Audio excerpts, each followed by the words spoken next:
Now, it's Wednesday, so it's that time of the week when we take a look at what women have been saying about other women's lives in our weekly feature, A Woman's World.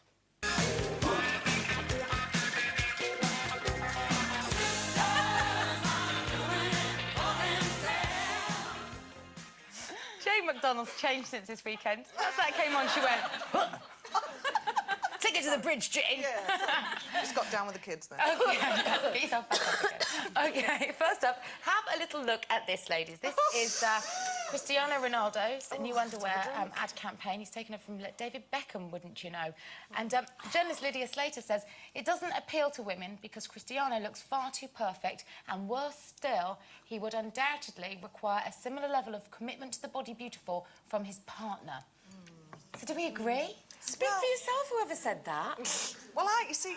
Would you want to go to bed with that every night? Well, I know, most women would say absolutely yes, but you see, I think that's just something that we fantasise about. I would never even put myself...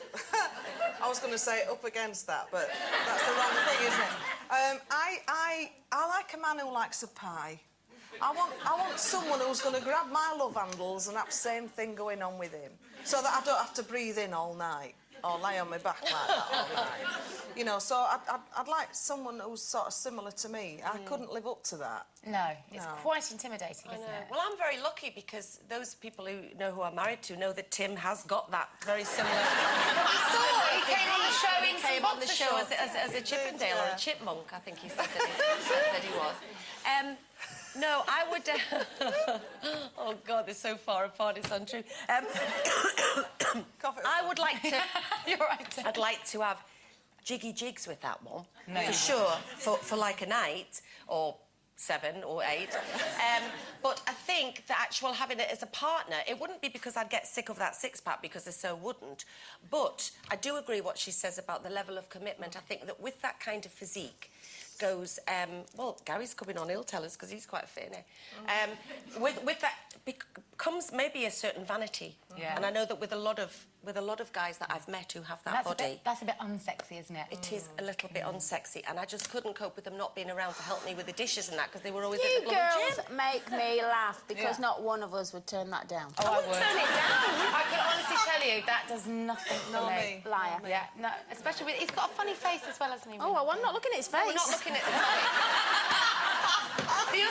the other thing that sometimes, especially not like that, but you know when men go to the gym and they get into like those real bodybuilders, I think their willies shrink. Oh, did he? I do. Why I do? Because if you look at them when they're like big like that and they've got like little things, like That's all right. We'll wait you up then, won't it? From men's bodies to our own. Keep going, you film. They say after a certain age, a woman has to choose between her face and her bottom. But journalist Leah Hardy writes that she's discovered you can have thinner thighs and a smaller bottom without getting a haggard face. And the secret is liposculpture. It's apparently a new form of super safe liposuction, but it's done via laser rather than going in and... How does it get it out then? I don't know. The only lasers I've ever really understood are Jean-Michel Jarre's, so this is all alien to me. But is she spot on about this? When you get to our age, do you have to make a choice between a firm bum or a haggard face? Oh dear, it's no hope. Shall we shoot us now? I was going to say, is there a difference? Yeah, that's true. No one looks at either after a while, do they? But you see, I look at Dolly Parton, and she's always been an advocate for stop dieting. She eats what she wants, and she just has it all sucked and tucked, and she's fine with that, you know. And she looks great because she wants that figure, and that's how she has it. And I think I can't be bothered going to the gym. I know I'm lazy, but the thought of having to go to a gym every day to keep a physique. I don't know how you stay so slim, because you eat loads, don't you? Yeah. She does no exercise. Well, it's those weekends in Dublin. Yeah, there you go. That's what it is. Stick that on a DVD and make a fortune. I think... Would you? Be on wrong shelf, though. Yeah, Paris Hilton. I think mine must look the same anyway, because Tim's always saying to me, oh, God, you got a face like a slap. So, you know, do you not notice that women who lose a lot of weight in their kind of 30s, No, 40s, they do. 50s. A thinner face is you very can't wear aging. it. Yeah, I'd rather have a big bum and a... You keep saying our age. You're only about 4. You haven't No, got to worry in about your it late 30s, when your metabolism slows down, you know.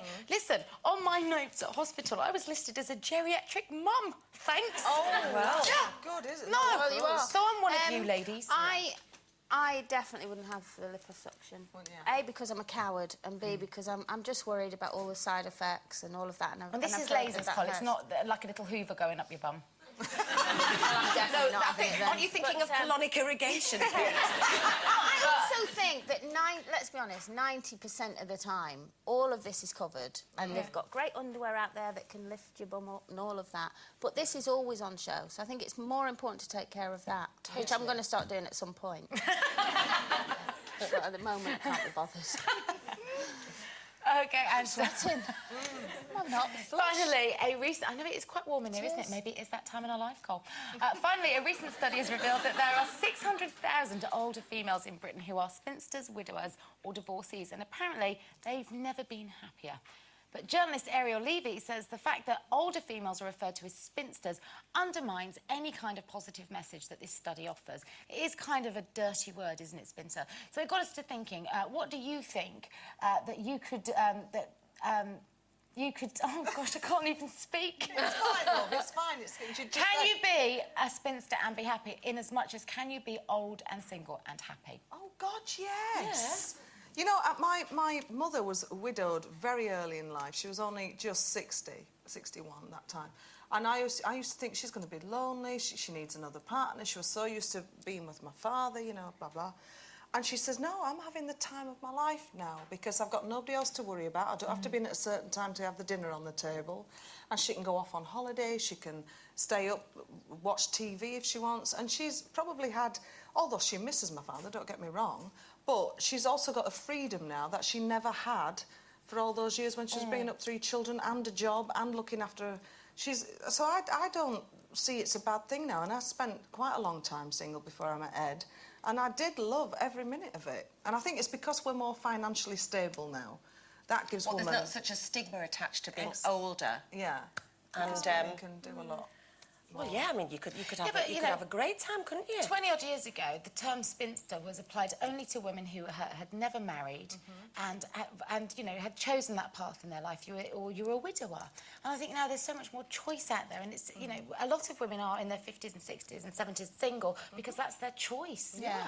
So that term spinster does feel kind of like a bad fit, doesn't it? Well, it's like a woman who lives with about 100 cats, isn't it? That's what it sounds like, spinster. I don't know, it conjures up somebody from Cranford for me. Yeah, and me. Yeah, so Cranford. yeah. I also think, like in your mum's generation and my mum's generation and my mother-in-law, you know, when they all lost their husbands, but it was never... They would never think about being with somebody else, you know what I mean? And they were widowers and, you know, like you say...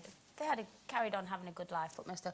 But my sister, Linda, who lost her husband when she was 48, so like 2.5 years ago, I still... You know, for me, as her sister, I can't bear the thoughts of her being on her own for that's the way next too young. 40 years. It's just... She's just someone that I think needs... She just needs... Yeah. She would probably say she didn't need it, but she just... I don't know, she's just someone that deserves to be surrounded by love, and therefore I can't bear... the thoughts of her not having anyone. But maybe that will come in time. She just needs to kind of heal and grieve and put a bit of distance. But if she never does, I mean, that's her choice. She might not want anyone else She might not want to, but if it's up to me, she will. And Oh, she'll listen to me. But also, you know, much better to see out your autumn years happy and alone than unhappy with the wrong man. Within a marriage. Because The only thing I think about marriage is that although lonely. there's no stigma attached to sort of separating, however late in life. I mean, a lot of people that I've heard of recently are separating after many, many years, and a lot of the time it's when the kids leave home and they realise that there's nothing left. But I do feel sometimes in this day and age that people don't try hard enough to keep their marriage together, even if you don't have a particularly conventional marriage or the way that other people see it. Stop smirking, Coleen Nolan. But I do think that sometimes people don't try very hard, do you know what I mean, to stay together. They just sort of get married and then they're off. I don't think that you should stay together if you're unhappy, but I think that sometimes where there's children, you should just try a bit harder. Take the rough with the smooth, absolutely. OK, time for our final break.